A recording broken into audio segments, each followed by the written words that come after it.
Aleutian Islands are situated in the North Pacific Ocean, forming a chain which extends about 1,200 miles west-southwest from Alaska Peninsula toward Siberia to form the southern boundary of the Bering Sea.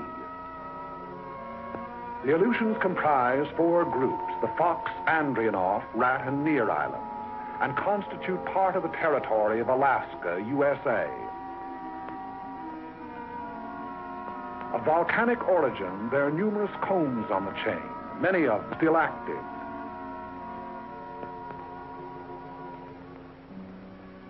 The coasts are rocky and surf-worn, rising immediately from the water in steep, bold mountains.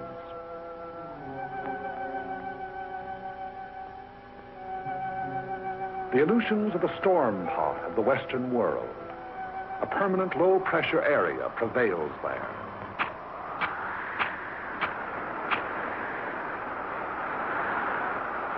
Cold air masses from the polar regions flow with a shearing effect against the warm, moisture-laden air masses over the Japanese current to form cyclonic disturbances.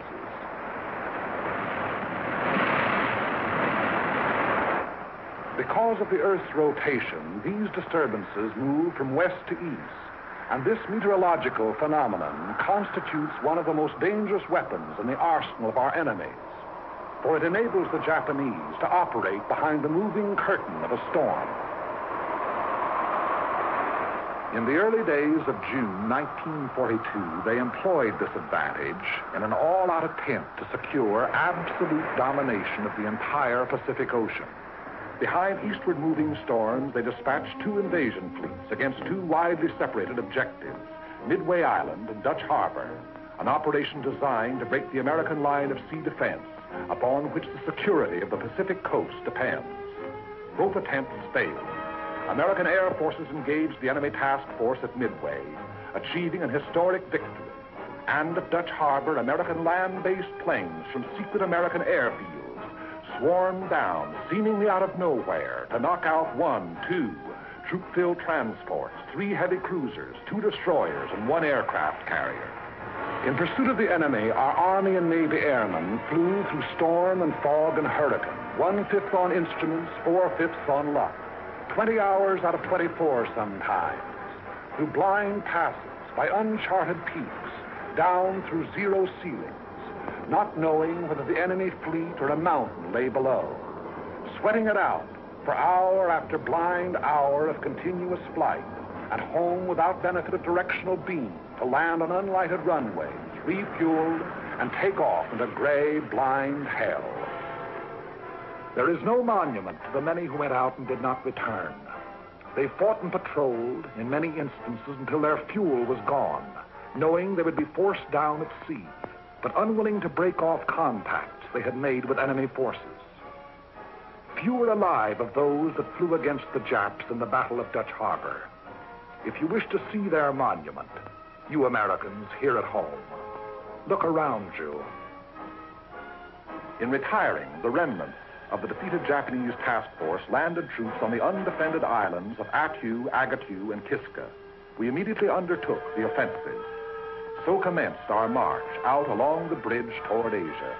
In late August of 1942, a large detachment of our troops landed on an island several hundred miles out along the chain, and under 2 hours by bomber from Kiska. The name of this island is Adak, and it is closer to Japan than any other American outpost. Typical of the Aleutian chain, it is windswept, treeless, rain-soaked, carpeted with sphagnum, a flat, spongy vegetation like undersea growth, which oozes water at every step. The only bird life on the island is its scavenger ravens, big, black, wind-ruffled. Remote as the moon and hardly more fertile, Adak is next to worthless in terms of human existence. Its sole value is that of a pin on a staff officer's map, but that value is measureless. Strategically, Adak is one of the most important locations in the world. 11 days after the occupation, an airfield was completed, and the first U.S. bomber sat down. 3 days later, flights took off on a bombing mission to Kiska, with complete fighter protection. Since that time, missions over Kiska have become a daily affair. The airfield is the heart of the island, beating with 500,000 horsepower of heavy and medium bombers, Navy amphibians, pursuit ships, transports. The sound of the engines warming up starts before dawn, echoing back from the mountains that flank the field.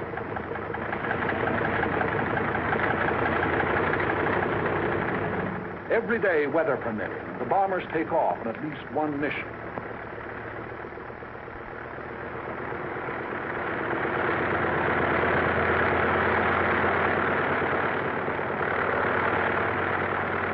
Often on good days, a first flight takes off in the sunrise, others following at regular intervals, so that Kiska's under bombardment every hour until nightfall.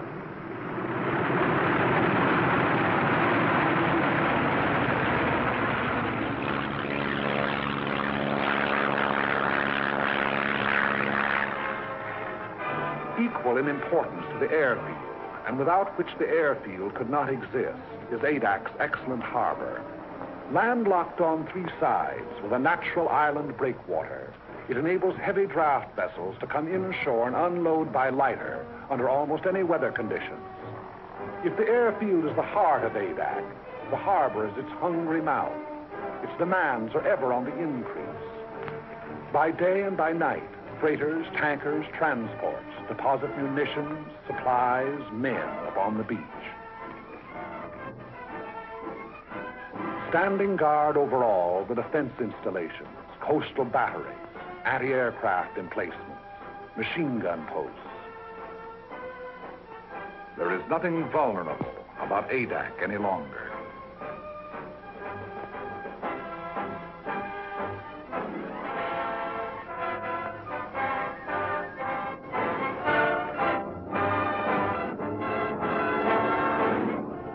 The skies are constantly circled by aerial patrols in never-ending relays.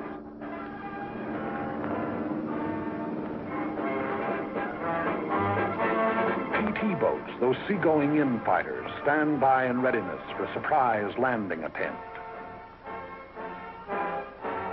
Offshore, destroyers keep endless vigil, slipping like ghosts through the fogs, challenging each hull-down speck of an approaching vessel on the horizon, listening with their undersea ears for the beat of an engine, scanning the seas with a plume for periscope, standing rugged duty in the Bering Patrol, or slipping into port on the flank of a convoy.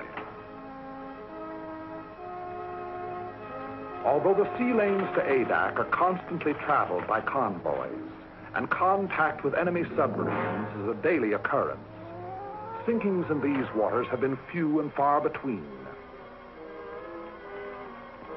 Contact with an enemy submarine may continue on and off for hours, during which the undersea craft maneuvers for position to attack, venturing within the radius of the convoy's undersea detectors, only to crash dive, then kill engines and lie silent on the bottom as our destroyers bear down and release depth charges.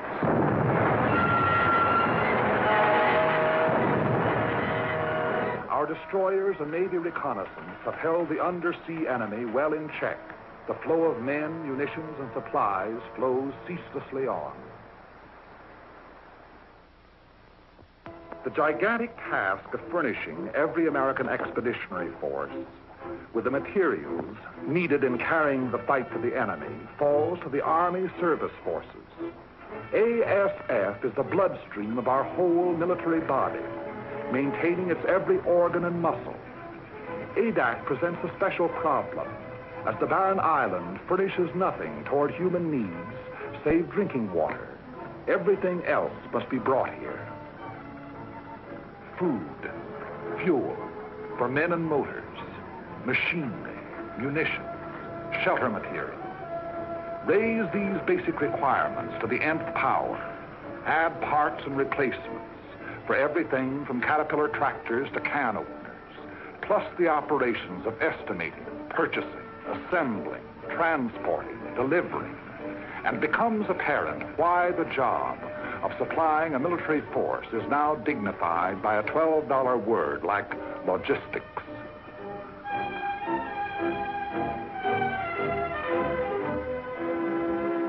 Since the original landing, the manpower of Adak has been constantly augmented. Where before it was hundreds, now it is thousands. Troops arrive after a voyage that may take anywhere from a week to a month, depending on the sea route. But it took more than a single month to land them here. The months of training that toughened them to rigors of wind and weather, that taught them to handle their weapons, that made them into soldiers. Add those months to the period of the voyage from the States.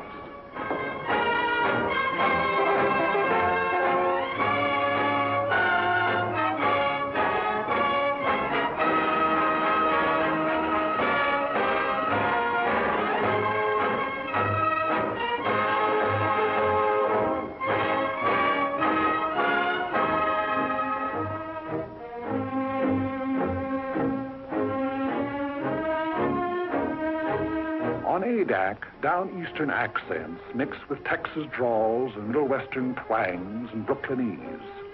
Bookkeepers, grocery clerks, college men, and dirt farmers. That is, of course, ex-dirt farmers, ex-bookkeepers, ex-college men. Soldiers now, as though all their lives they'd been nothing but.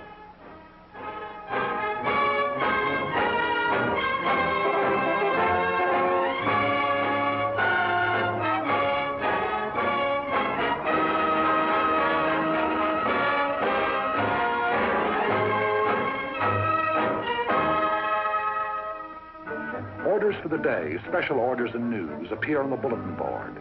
Since newspapers and magazines are usually from a month to 3 months out of date, these radioed news flashes are the only means by which the soldier knows what's going on outside. No fresh meat, no green vegetables, powdered eggs, tinned bully beef, potatoes, canned tomatoes, peanut butter, canned fruit, and coffee make up the basic diet.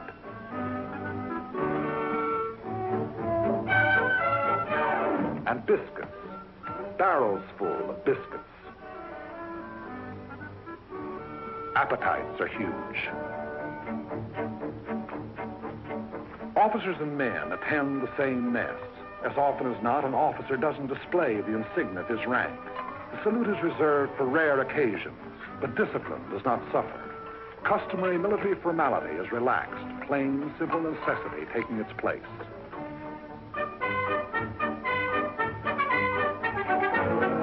After months in an outpost like Adak, there is a tendency on the part of the soldier to think and live only in terms of the present.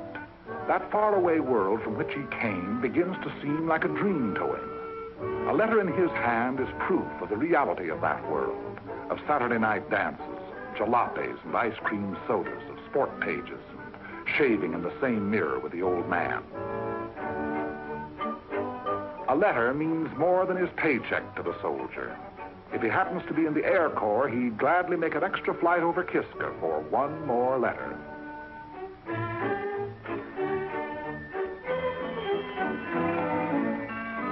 No girls, pretty or otherwise. Nothing to drink, not even a Coke. Candy bars, cigarettes, and chewing gum are rationed. But you never hear any belly aching. The extraordinary fact is that morale actually gets stronger the closer troops come to the enemy. On Adak proper, morale is first rate.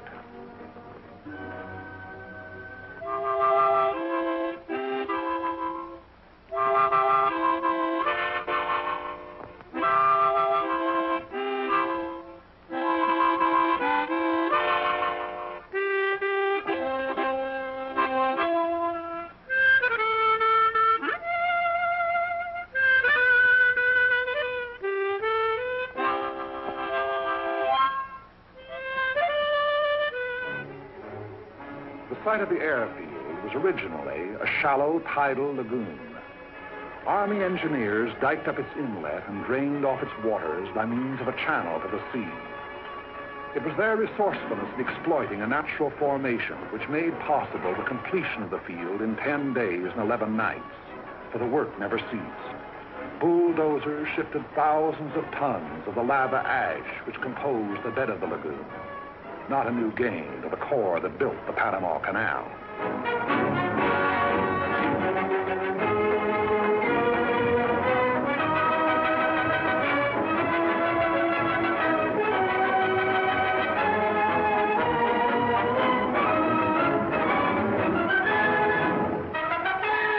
waters receded, grading crews followed, leveling and impacting the area in preparation for the final surface. This surface was not to be the usual concrete runway of an airport, but a steel one, whose sections had been prefabricated in American mills. It was put down by the infantry, of course, in 36 hours.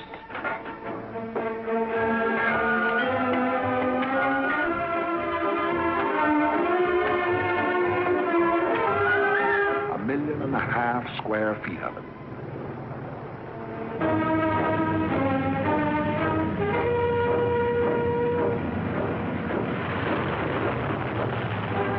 From then on, only the severest weather kept our planes grounded.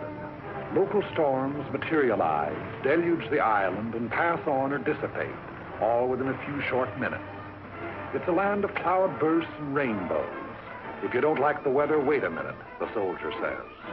Everything the weatherman has to offer may be had in a single day. Downpours, hurricane winds, hail, snow, fog, sleet, and sunshine. It is not so much bad weather as changing weather that makes flying hazardous to the uninitiated there. A new pilot must learn to side slip through local squalls and sit her down in a field rimmed by mountains and under a half foot of water.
The greater percentage of casualties, however, occur in the anti-aircraft fire over Kiska.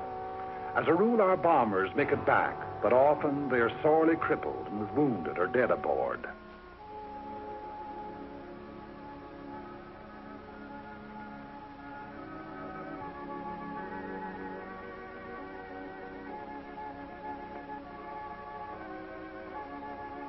In my father's house are many mansions.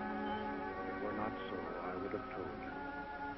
I go to prepare a place for you, and if I go and prepare a place for you, I will come again and receive you unto myself.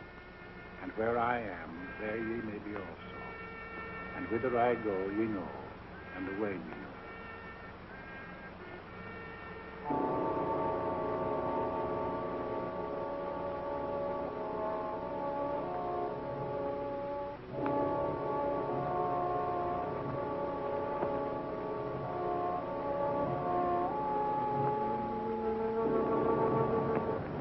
The return of the day's mission is the highlight of each 24 hours. Eyes turn skyward and ears strain for the faint beat of approaching engines. At the first sound, an alert is flashed to the ground defenses. Units clear for action. Anti-aircraft and machine guns are stripped, ammunition broken out, and everything is put in readiness for an enemy who may be tailing our flights home.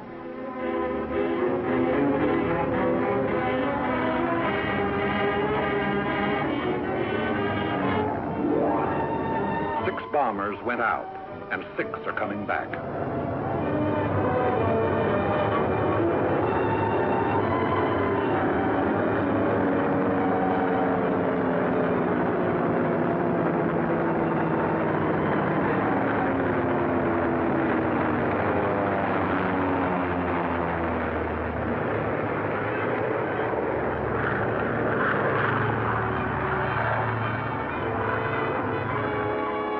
first ship lands. The remainder circle the field, another coming to Earth each time around.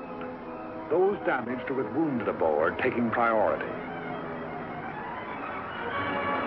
It's a revelation how much punishment one of these big bombers can take and still navigate.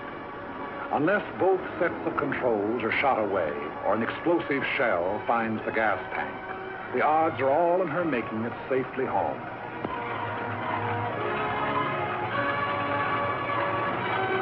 Anyone who's been over will tell you that the most wonderful ride in the world is the ride back from Kiska. No matter if two engines have conked out and daylight is pouring through the wings, there's just something about the scenery on the way home.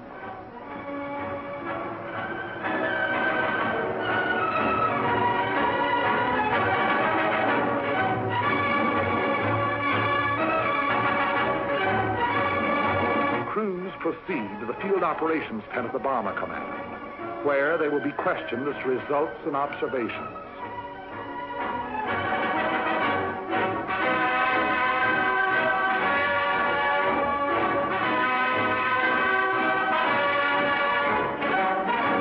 Their jigsaw reports taken singly are compared and cross-checked until a complete and accurate record of the operation has been assembled. Thereafter, they're dismissed with nothing to do till tomorrow but eat, drink, and be merry. I've got sixpence to last me all my life. I've got tuppence to spend and tuppence to lend and tuppence to send home to my wife.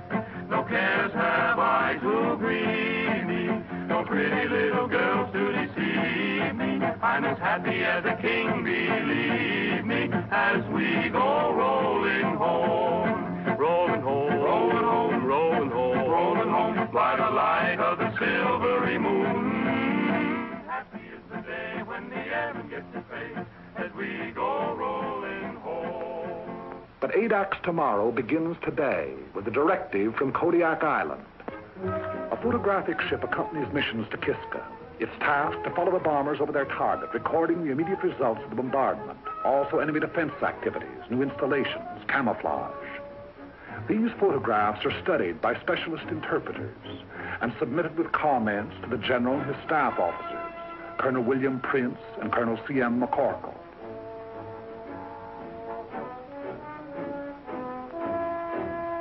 Here is Kiska, her camp area, with its steel huts, her hangars, her underground railway, her gun installations.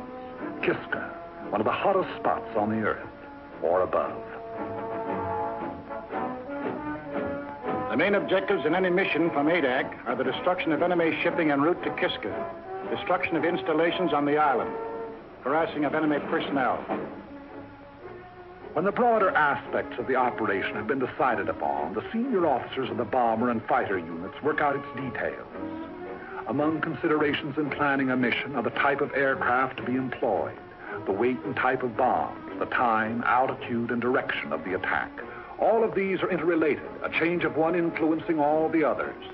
The overall determining factor is weather. For this reason, the Navy meteorologist plots his charts up to the very time of takeoff. A change of weather at the last moment may mean a complete revision of tomorrow's plans. Tomorrow is Sunday.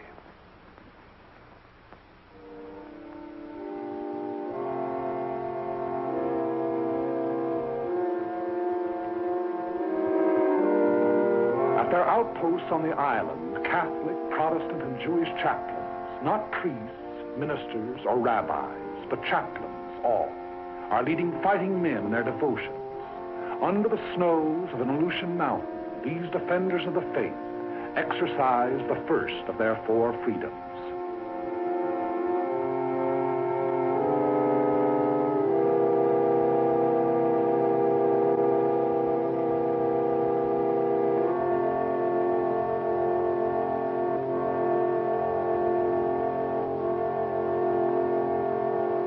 But so far as the business of war is concerned, Sunday on Adak is like any other day. There's a mission going out at 13 o'clock. Bombs must be brought down to the field from their camouflage dumps.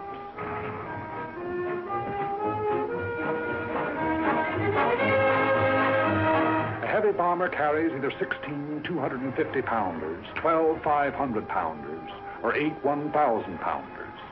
The size of the bomb to be employed depends upon the nature of the target, since if the target is small, there's a better chance of hitting it with a salvo of 250-pounders than with a single large bomb. On the other hand, in congested areas, such as the campsite at Kiska, a blockbuster comes into its own. Tail fins and fuses are put on directly before the assembled bomb is hoisted into the bomb bay. When the time comes, bombs can be released either individually, in sticks, or in salvos. Belts of ammunition are brought to machine guns and threaded into receivers ready for firing. The rounds are put onto the belts in successions of 3, red-tipped tracers, yellow incendiaries, and black regulations. Each moving part of each gun has been tended with watchmaker's care, and every belt of ammunition is cleaned, oiled, and checked before the takeoff.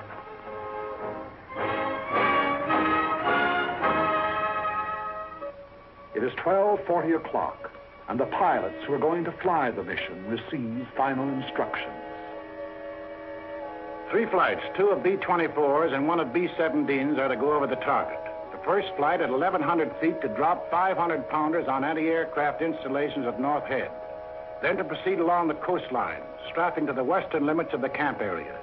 The second flight at 7,500 feet to drop 1,000-pound bombs on the camp area. The third flight at 4,500 feet to destroy hangars with 500-pound bombs. Second and third flights to follow at intervals of 45 seconds. 3 fighters to precede each bomber flight at 600 feet, and 3 fighters to afford overhead protection from enemy aircraft.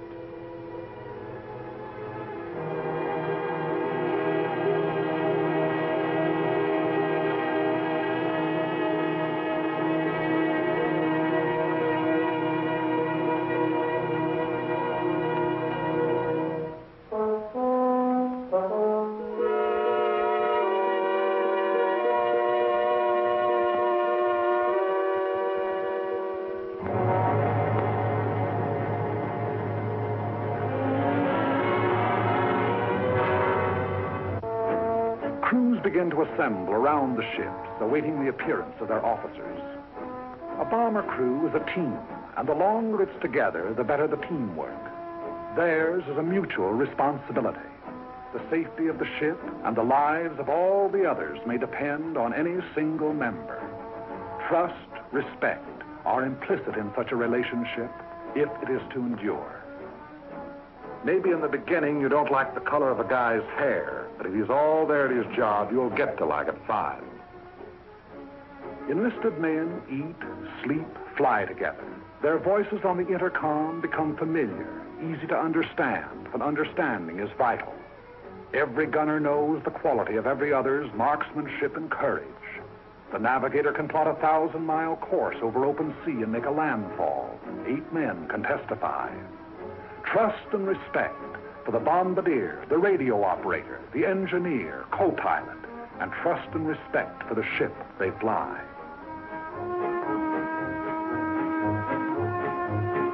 A monument ought to be put up to that pre-war fraternity of high school speed maniacs.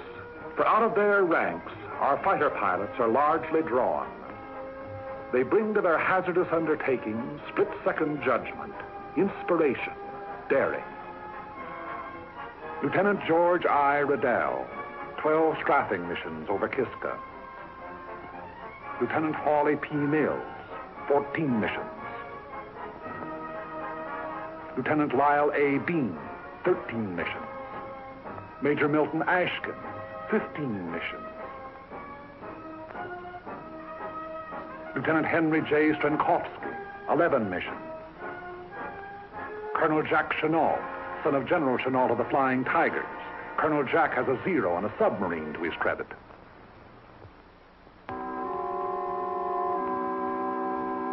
A last-minute weather observation is made. The word is given to go. It's good luck and over the hill.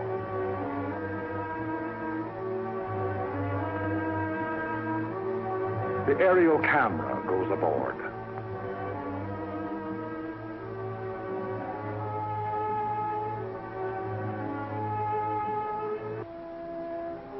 The bomber pilot informs his crew of the exact part their ship is to play in the mission. Your bomber pilot is of a different breed to your fighter.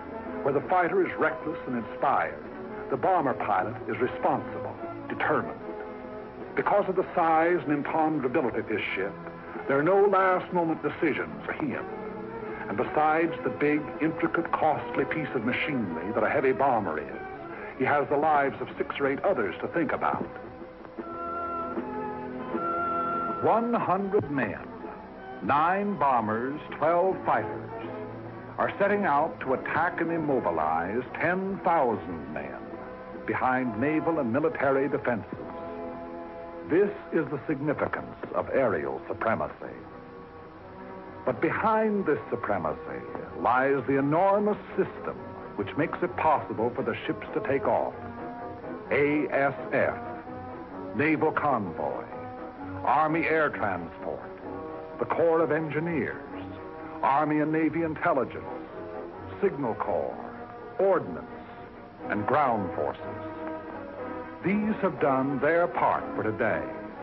The stage is set. Rehearsals are over. The actors are ready. The curtain is going up. But this is no make-believe drama. They will be playing for keeps.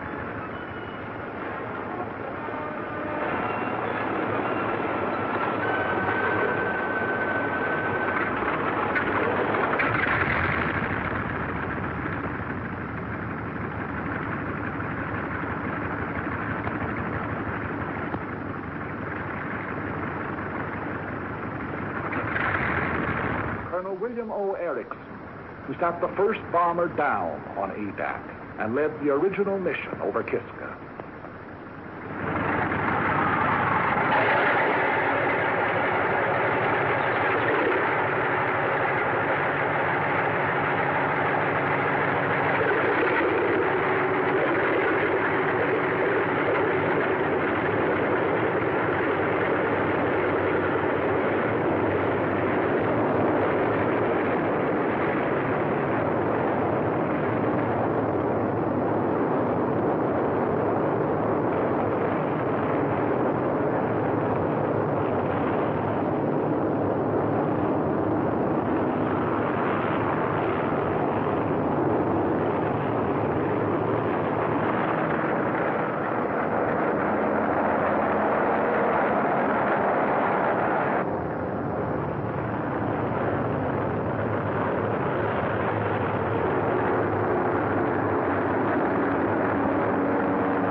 thunder of engines makes the earth tremble and the ravens rise.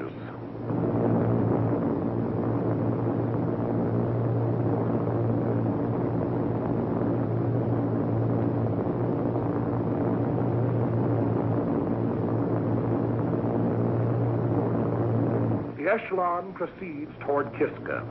It's about an hour and 3/4 from Adak to Kiska. One of the most hotly defended of enemy-held areas, Kiska is also one of the most strongly fortified. The Japs have dug in like so many moles. An estimated force of 10,000 goes underground at the sound of our approaching engines. We cannot, by air attack, hope to annihilate. We can only harass the force on Kiska, cripple the island's defenses, keep the enemy from adding to its resources, while we build our own fighting strength to the day and the hour when we shall undertake a landing operation.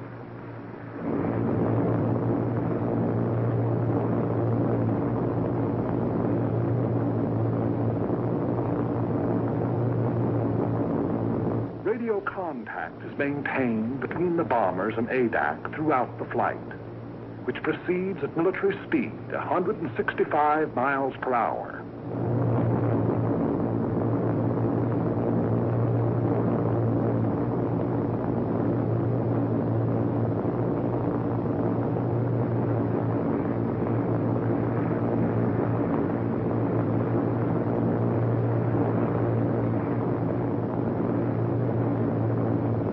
During the first part of the journey, the waist guns are swung into position, turret mechanisms tested, and trial rounds fired.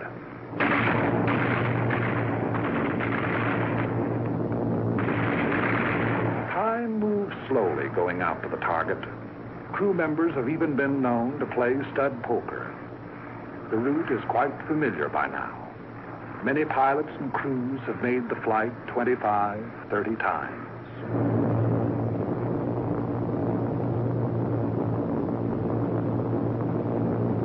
Along about the time Amchitka is sighted, they begin to look out for enemy planes. The men whose regular job it is say no matter how often a fellow's gone over, he always feels funny up there over Kiska. At a signal from the squadron leader, the pilots will open throttle, and the planes will go into the bombing run. For a minute and a half to 2 minutes, they will proceed at level flight in an absolutely straight line toward the target, thereby enabling the bombardier to make his computations: wind velocity, speed, temperature, altitude, drift. There can be no deviation whatever in the flights if the bombs are to find the target. 10 miles and 3 minutes from the objective.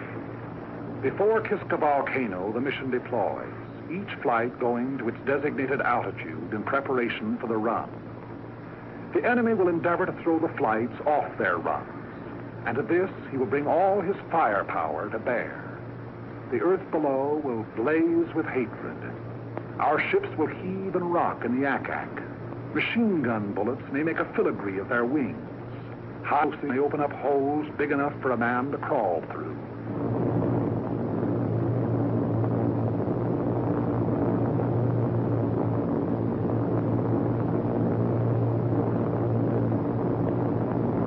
Little Kiska, outer defense of Kiska Harbor. Bomb bay doors open. Bomb bay doors open. 6 degrees right on course. The object is to hit the target, not to avoid anti-aircraft. Remember this, you're just as liable to run into it as away from it. The best way is to forget what's happening outside and make the run by instruments. That way, if it comes, well, you just look over your shoulder and see a man with a long beard, and you say, "Good morning, Father Abraham." I want every man to stick by his gun until I say he can leave. Use every round of ammunition on this ship. Fire straight at the gun flashes until they stop. If we're hit and have to bail out, there'll be plenty of Navy around to pick us up. Okay, shall we give it to them?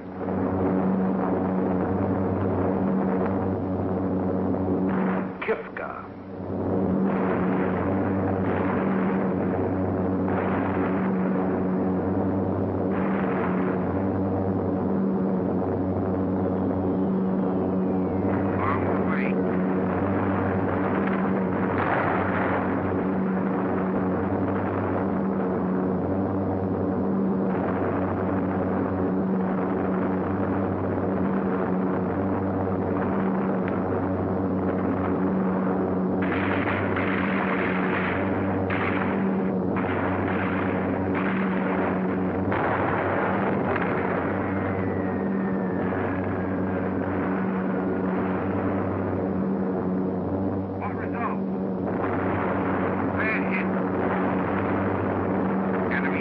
Captain. 3 o'clock.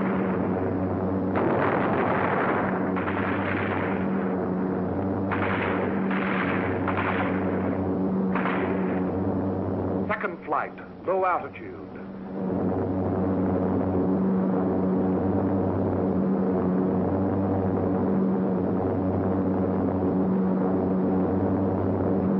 Supposed to get over lightly.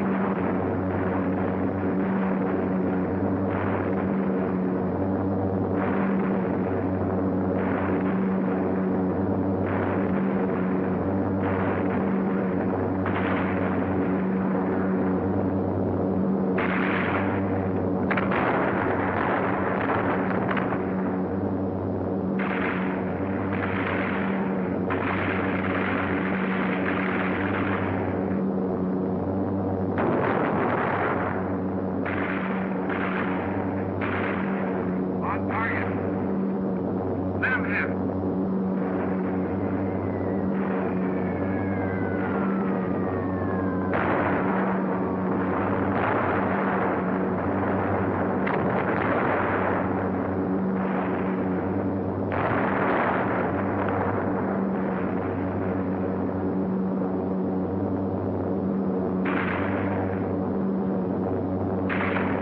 Pour it on him. Make him like it.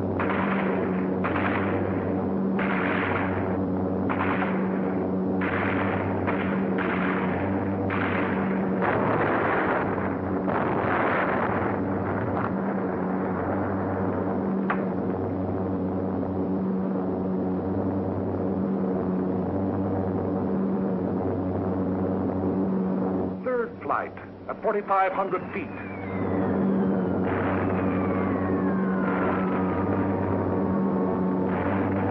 Bombs away.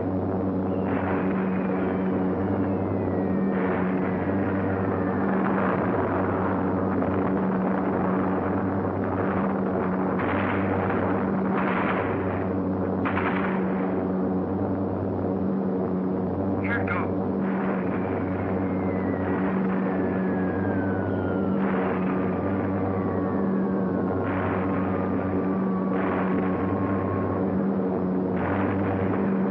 Bombs away.